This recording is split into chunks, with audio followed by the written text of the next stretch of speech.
I am 91 years old. I've lived alone for 15 years. When my husband Harold died, people didn't just mourn him. They worried about me. They leaned in close, voices soft, eyes full of concern. "Peggy, you'll be lonely. Peggy, you shouldn't be by yourself. Peggy, you need people around you." I nodded. I smiled. I thanked them. And then I stayed exactly where I was. Same house, same window, same quiet mornings. 15 years have passed since then, and here's the truth no one expected. I am not lonely. I never was. There is a strange belief in this world that silence means sadness, that if your house is quiet, your heart must be empty. But that isn't how it works. I've seen crowded rooms full of laughter where people were starving for connection. And I've sat alone at my kitchen table feeling completely full. Loneliness isn't about being alone. It's about being unseen. Every Sunday morning, my phone rings. It's my daughter, Corinne. We talk for 20 minutes, sometimes 30 if one of us gets carried away. She tells me about her week. I tell her about the birds at my feeder. When the call ends, I don't feel abandoned. I feel complete. That one conversation carries me for days. My mornings begin early. They always have. I wake up at 7, even though there's no alarm and nowhere I need to be. I make tea, the same kind, in the same chipped cup Harold bought me decades ago. I sit in the same chair by the window and watch the birds argue over seeds like they own the place. Some people would call that dull. I call it sacred. After Harold died, I realized something unexpected. I had spent years shaping my days around another person's hunger, another person's schedule, another person's needs. I loved him deeply. 47 years doesn't disappear just because someone's gone. But when he left, I was finally allowed to listen to myself. I eat when I'm hungry. I sleep when I'm tired. I move at my own pace. That isn't loneliness. That's freedom. There's a small gray cat in my house named Mildred.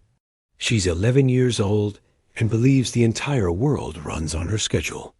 If breakfast is late by even a minute, she makes sure I hear about it. Loudly. She needs me. And that matters more than people realize. There are days when my body aches, when the house feels heavier than usual, when memories sneak up on me without warning.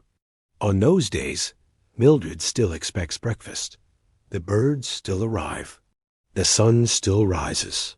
And somehow, that's enough to pull me forward. I keep a notebook by the window. Every bird that visits gets written down, date, time, how many. It's a small thing, but it gives my days texture. Something to notice. Something to care about. When you live alone, the world can shrink if you let it. Paying attention keeps it alive. I don't have many friends. I used to feel ashamed of that. Now I'm grateful. There's Margaret, who's known me since I had brown hair and too much patience. Doris from book club, who understands silence better than conversation.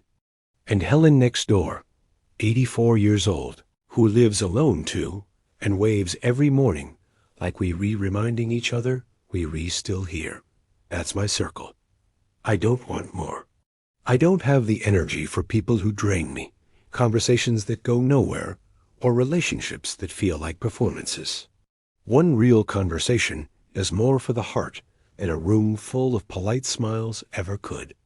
And then there is the hardest lesson of all, the one that took me most of my life to learn. You have to be able to sit with yourself. When you live alone, there's no escaping who you are, no distractions, no noise to hide behind. If you don't like your own company, the quiet becomes unbearable. For years, I thought something was wrong with me. I was too quiet, too simple, too content staying home while others rushed around chasing more. I compared myself to louder people and assumed I was living incorrectly. I wasn't. I was just living honestly.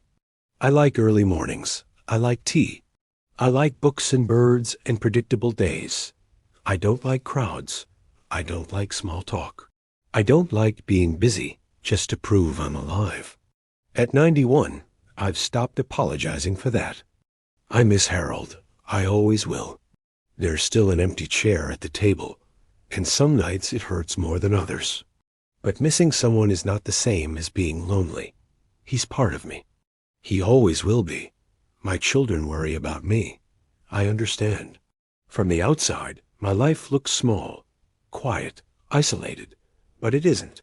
It's full, just not loud. I have my mornings, my routines, my cat, my birds, my books, my 3 friends, my Sunday calls, my memories. I have peace. Some people are built for noise. Some are built for company. And some of us are built for quiet. If you're one of those people, I want you to hear this clearly. There is nothing wrong with you. You're not broken. You're not missing out. You're not failing at life. You're just wired for stillness. And stillness, if you let it, can be a very good life. Now, if you'll excuse me, it's time for afternoon tea. And Mildred has decided I've already talked long enough.